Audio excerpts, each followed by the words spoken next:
कई लोग मैंने देखा वो एकादशी के दिन अन्न का त्याग रखते हैं। एकादशी करने वाले भी बड़े बहुत प्रकार के होते हैं। एक होते हैं वो अन्न नहीं खाते, एक होते हैं वो अन्न भी नहीं खाते और मौन भी रहते हैं, एक होते हैं वो अन्न नहीं खाते फलाहार करते हैं।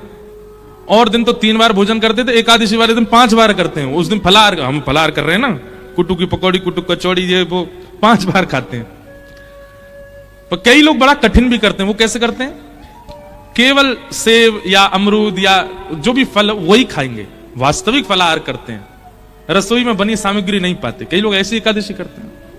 और कई लोग फल भी नहीं खाते, जल भी नहीं पीते, निर्जला एकादशी करते, पूरे दिन कुछ नहीं पाते। अब लोगों को लगता है राम राम कितनी पीड़ा, पर जो करता है ना उसको उसमें सुख मिलता है। और क्षमा कीजिए, अगर ये एकादशी जो लोग करते हैं उन लोगों को भार जैसा लगता है, कब आएगी द्वादशी, कब निकले फिरते खामे रोटी। मत किया कीजिए आप, ये कोई जबरदस्ती नहीं है, ठाकुर जी कोई कह नहीं रहे आपसे करो। जब तक ऐसी तत्परता चित्त में ना हो कि आप उसको सौभाग्य मान करके नहीं कर रहे हो, तब तक मत कीजिए व्रत। आपको सौभाग्य लगना चाहिए। रामदास बोढ़ाना को बहुत सौभाग्य लगता था कि ठाकुर जी ने मुझे इतना बल दिया कि मैं पैदल चल के द्वारिका जाता हूं। और वो द्वारिका आते, रात भर कीर्तन सुनाते द्वारिकाधीश को, और एकादशी को कपाट खुलते ही दर्शन करते, नेत्र सजल हो जाते रामदास जी के।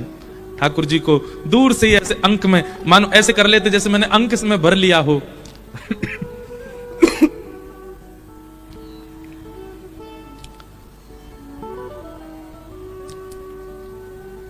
ठाकुर जी दया आ गई एक दिन, और रामदास बोढ़ाना से ठाकुर जी बात करने लगे। उनके स्वप्न में या उनके चिंतन में ठाकुर जी प्रकट हो गए और द्वारिकाधीश बोले, ए रामदास तुम इतना परिश्रम करके मत आया करो। रामदास बोढ़ाना बोले, मुझे तो बहुत अच्छा लगता है, आपको क्यों पीड़ा हो रही? बोले, तुमको अच्छा लगता है, पर मुझे लग रहा है कि तुमको पीड़ा होती है, और उस पीड़ा से मुझे पीड़ा होती है। भक्त भक्ति भगवंत गुरु चतुर नाम बपु एक। जब व्यक्ति भक्ति करते करते करते करते करते करते उसकी चरम स्थिति में आ जाता है ना, तो फिर उसको मिलने वाली पीड़ा ठाकुर जी को भी अनुभव होने लगती है, उसको मिलने वाला सुख ठाकुर जी को भी अनुभव होने लगता है, उसको मिलने वाला प्रसाद ठाकुर जी पा लेते हैं। संसार में केवल कहा जाता है, लेकिन यहां वास्तविक होता है कि आप पाओगे पेट उनका भरेगा, ठाकुर जी पाएंगे पेट आपका भरेगा। कितने ऐसे प्रसंग मैं आपको सुना दूं। हमारे राधा कुंड में रघुनाथ दास जी, षड गोस्वामी हुए अपने गौड़िया वैष्णव परंपरा में, उसमें एक रघुनाथ दास जी थे। बहुत अच्छी अच्छी लीला है रघुनाथ दास जी की। तो रघुनाथ दास जी का नियम था, केवल फलाहार करते थे। धीरे धीरे धीरे उन्होंने फलाहार भी छोड़ दिया, केवल दूध पीने लगे। धीरे धीरे उन्होंने वो भी छोड़ दिया, एक एक करुआ केवल छाछ पीते थे, उसी से पूरा दिन निकालते थे। एक दिन वो बहुत जोर से बीमार पड़ गए। कोई उनको देखने के लिए वैद्य आया। वैद्य ने आकर के जैसे देखा, पहले तो नाड़ी पकड़ के वैद्य बता देते थे क्या रोग है, तो नाड़ी पकड़ के देखा तो वैद्य बोला, इनका पेट खराब हो गया है, अपच हो गई है। तो वहां जितने लोग खड़े थे वो सब बोले, ये तो केवल छाछ पीते हैं, इनको अपच कैसे हो गई? केवल छाछ पीने वाले को अपच कैसे हो सकती है? तो उस समय गोसाई श्री विठलनाथ जी, जिन्होंने श्रीनाथ जी की सेवा, मतलब वल्लभाचार्य जी के पुत्र गोसाई श्री विठलनाथ जी, वो गोवर्धन में विराजते थे। उनको पता चली कि रघुनाथ दास जी बड़े बीमार हो गए, तो वो भी मिलने आए।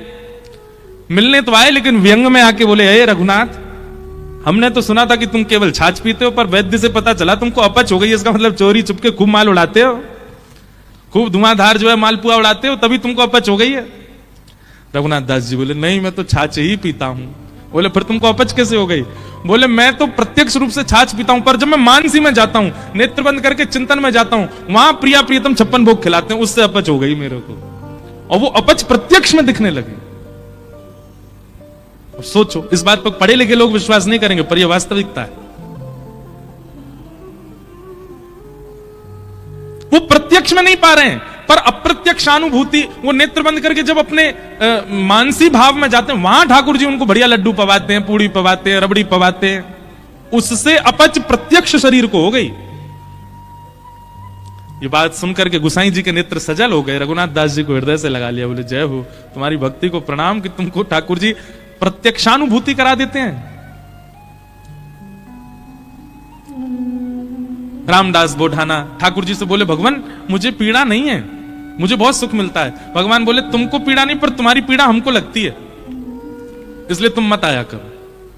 रामदास बोढ़ाना बोले इससे बढ़िया तो मेरे प्राण चले जाएं, मैं आपको देखे बगैर नहीं रह सकता। अगली एकादशी पर आप मेरे सामने नहीं होंगे तो मेरे तो प्राण ही चले जाएंगे। भगवान बोले काम करें। बोले क्या?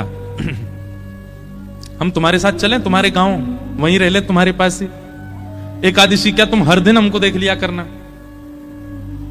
रामदास बोढ़ाना घुटनों पर बैठ कर रोने लगे। बोले हे द्वारिकेश, ये कैसी आज्ञा कर रहे हैं आप, ये असंभव है। बहुत दीनहीन गरीब व्यक्ति हूं, मेरे घर में खप्पर भी नहीं है, कहां रखूंगा, कहां बैठाऊंगा, और ये तो आप बस बोल रहे हो ऐसी प्रेम बस, ये हो नहीं सकता। ठाकुर जी ने तुरंत अपनी पोटली दिखाई। बोले हमने पहली तैयारी कर रखी है, देखो अपनी पोटली बांध रखी है, इसमें सारी पीतांबरी धरी हमारी, मुकुट वुकुट ये सब टिपारा विपारा सब धर के चल रहे हैं हम। बढ़िया द्वारिका में हमारी बहुत अच्छी व्यवस्था हो रखी है, सब ले चलेंगे, तुमको कुछ नहीं करना पड़ेगा, इसी से हमारा श्रृंगार कर दिया करना। रामदास जी बोले आप सच बोल रहे हैं क्या?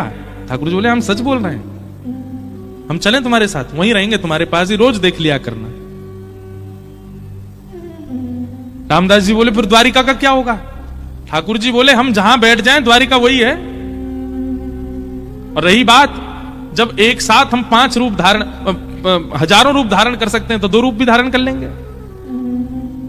आज तक तुमने एकादशी जिस रूप को देख करके की है वो रूप तुम्हारे पास रहेगा, यहां एक दूसरा व्यवस्थित हो जाएगा। रामदास जी को पूरी तरह यह विश्वास हो गया कि ठाकुर जी मजाक नहीं कर रहे, ये सच बोल रहे हैं, ये चलेंगे मेरे संग।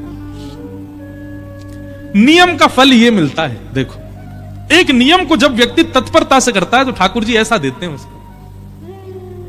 कई लोग कह देते हैं एकादशी पर भूखे रहने से भगवान को कोई, इससे थोड़ी प्रसन्न होंगे भगवान। ठाकुर जी प्रसन्न नहीं होते हैं, पर आपकी तत्परता ठाकुर जी देखते हैं।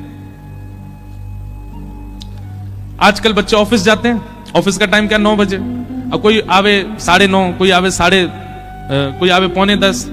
अब उसको सब लोग, जो टाइम पे आने वाला बच्चा उसकी सब मजाक उड़ाते हैं, बोले तू भी क्या पागल है, 9 ही बजे आ जाता है बिल्कुल। अरे सैलरी ले रहे हैं, मेहनत करनी है, ठीक है, टाइमली, ठीक है, थोड़ा आधा पौना घंटा ऊपर नीचे चलेगा, लेकिन वो बालक कहता नहीं, ये मेरी तत्परता, मैं 9 बजे ही आऊंगा। और वो 9 बजे आने वाला बालक, वो कभी ना कभी उसका जो बॉस होता है ना, वो खुश होकर के कुछ तो उसको देता है, उसको थोड़ा अपग्रेड कर देता है। सिंसियरिटी आपके कार्य के प्रति आपका स्वामी देखता है।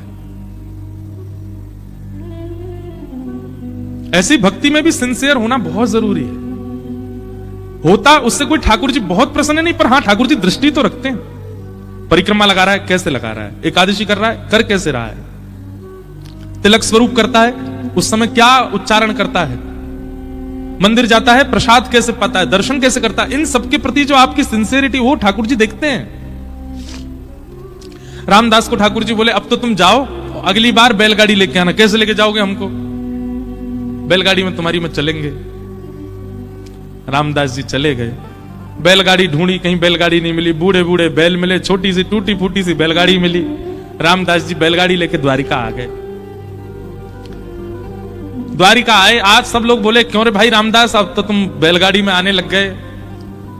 रामदास जी बोले अब वयोवृद्ध हो गए ना, तो अब चला हो नहीं पाता, तो बैलगाड़ी से आए। बोले बहुत अच्छा।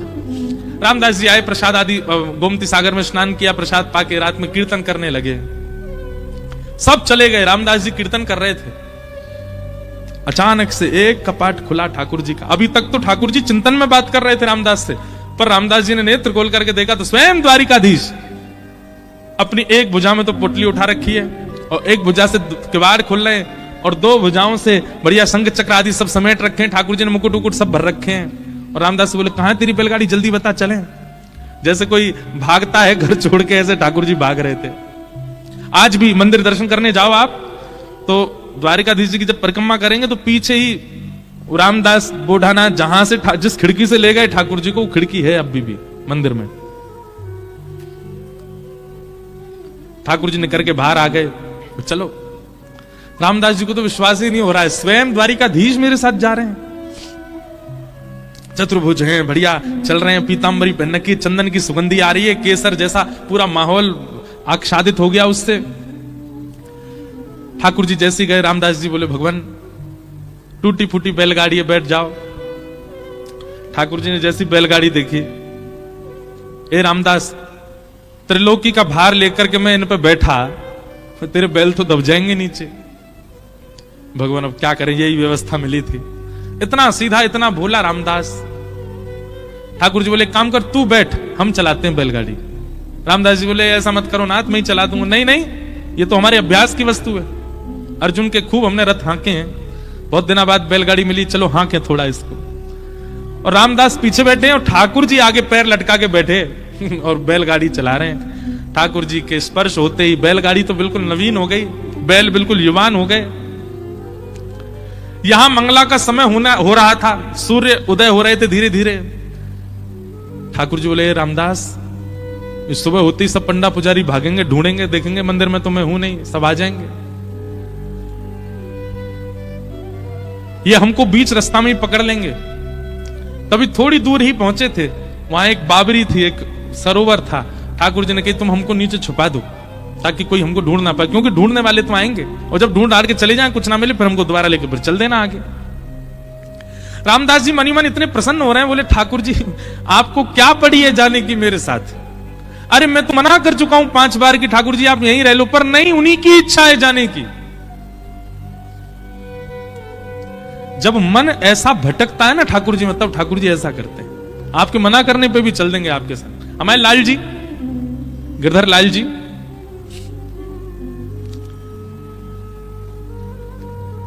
ये ऐसे ही आए हमारे पास।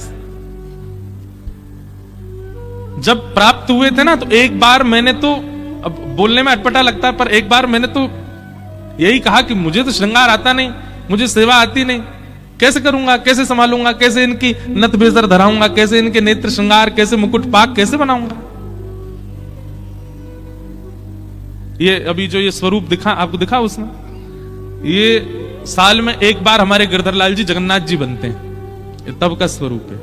रथ यात्रा वाले समय पर ठाकुर जी को जगन्नाथ, और जो वैसे रूप है वो वाला भी दिखाओ जो सामान्य है। सामान्य सबने देखे ही हैं, श्रीनाथ जी के रूप में हमारे लाल जी हैं, और नेक्स्ट से छोटे से, पर ये आए स्वयं, और ये स्वयं ही आते हैं, आप नहीं लेते हैं।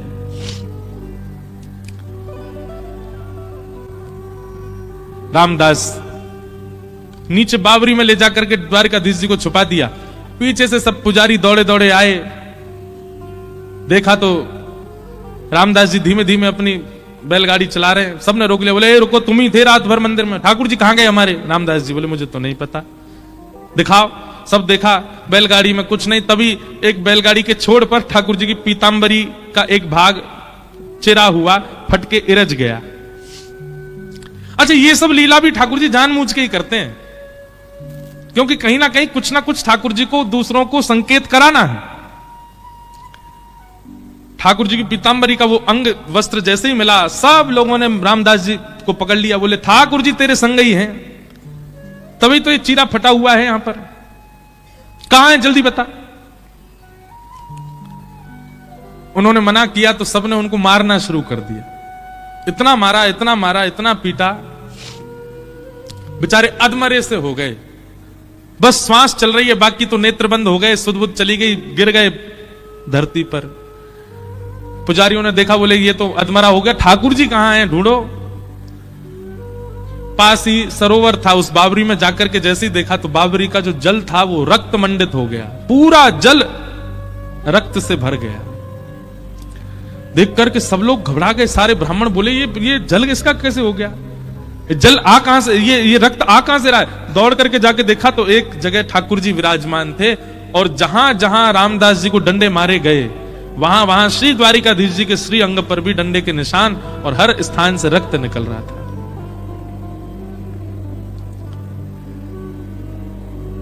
सब पुजारी जी चरणों में गिर गए, सब ब्राह्मण देवता बोले भगवान ये क्या हो गया, बोले ये क्या हो गया, मेरे भक्त को मारते हो, मेरी इतनी आराधना करी, मेरी इतनी सेवा करी, इतना अर्चन किया, उसके बाद भी ये नहीं समझ पाए कि मेरे भक्त और मुझ में कोई अंतर नहीं है। सब क्षमा याचना करने लगे। ठाकुर जी बोले अब कुछ नहीं होगा, अब तो हम रामदास के साथ ही जाएंगे और वहीं रहेंगे। और ठाकुर जी सब देखते रह गए, लेकिन रामदास जी के साथ में ऊपर आए ठाकुर जी, और आकर के रामदास जी को जैसे हृदय से लगाया, सारे घाव ठीक हो गए और कहा ले चलो हमको। ठाकुर जी गए सीधे और डाकोर जी में जाकर के रामदास जी के यहां विराजमान हो गए और उनका नाम पड़ा रणछोड़ राय भगवान। बोलो रणछोड़ राय भगवान की।